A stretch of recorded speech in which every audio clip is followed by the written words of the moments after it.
Holy guacamole, the day has finally come. The CDC is issuing framework for resuming safe and responsible cruise ship passenger operations. I can barely get this sentence out without screaming for joy. This is super exciting. Breaking news today, released from the CDC. We'll get into all of the juicy details of what this means for all the different cruise lines as we can resume operation. But first, if you're new, welcome in. My name is Alana Zingano from Travel the World A to Z. I love to do videos all on cruise news and travel related content, and also even live streams. So be sure to subscribe and hit the notification bell so you don't miss my next upload. Let's dive right in and see all of the details. So today, the Center of Disease Control and Prevention issued the framework for a conditional sailing order that introduces a phased approach for the safe and responsible resumption of passenger cruises. Yay!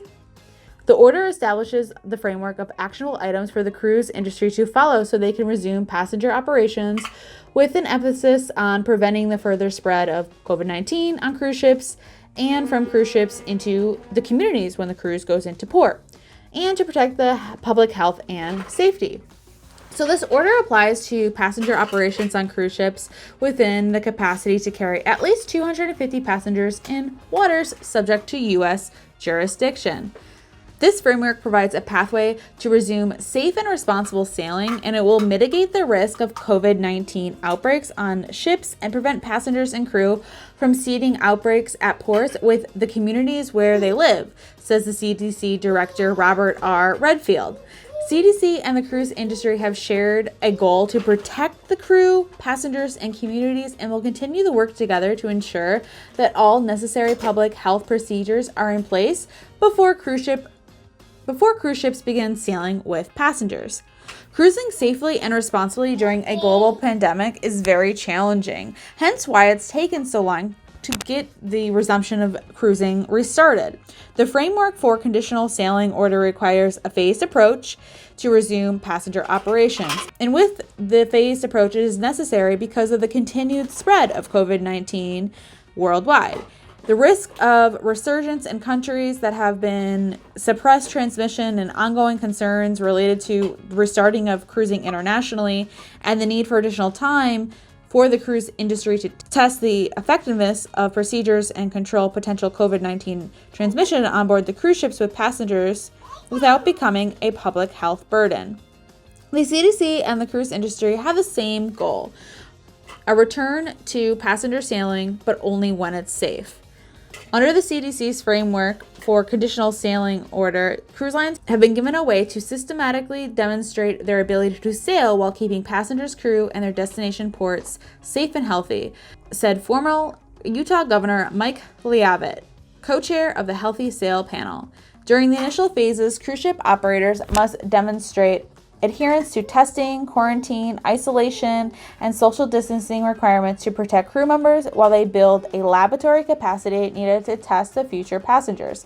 Subsequent phases will include simulated mock voyages, with volunteers playing a role of passengers to test cruise ship operators' ability to mitigate COVID-19 risks.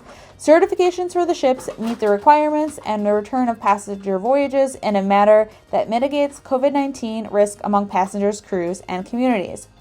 Sign me up for those simulated mock voyages. Let me know in the comments below if you would love to be a volunteer as well. Our member cruise lines are 100% committed to helping protect the health of our guests and our crew and communities we serve, and are prepared to implement multiple layers of protocols informed by the latest scientific and medical knowledge, said Kelly Craighead, the president and CEO of Cruise Lines International Association, or known as CLIA. We look forward to reviewing the new order and are optimistic that it is an important step towards returning our ships to service in U.S. ports. So the CDC will help prepare and protect crew members during the initial phases by establishing laboratory teams dedicated to cruise ships to provide information and oversight of COVID testing, update its color coding system to indicate a ship's status, updating its technical instructions as needed, and update the EDC, which is Enhanced Data Collection during COVID-19 pandemic form, to prepare for surveillance of COVID-19 among passengers. So we will expect to hear and continue additional updates from the CDC about its guidance and recommendations to help specify the basic safety standards and public health interventions in regards to cruising and COVID-19. But oh my gosh, this is the announcement we have been waiting for. This is incredibly exciting. I think things will start to finally roll around soon here. Wonderful, wonderful news. Let me know if you're as excited as I am and how you're feeling hearing this news. Thank you so much for watching. If you enjoyed the update, remember to give it a big thumbs up. And if you could hear Valencia in the background, she says hello. Ciao for now, friends.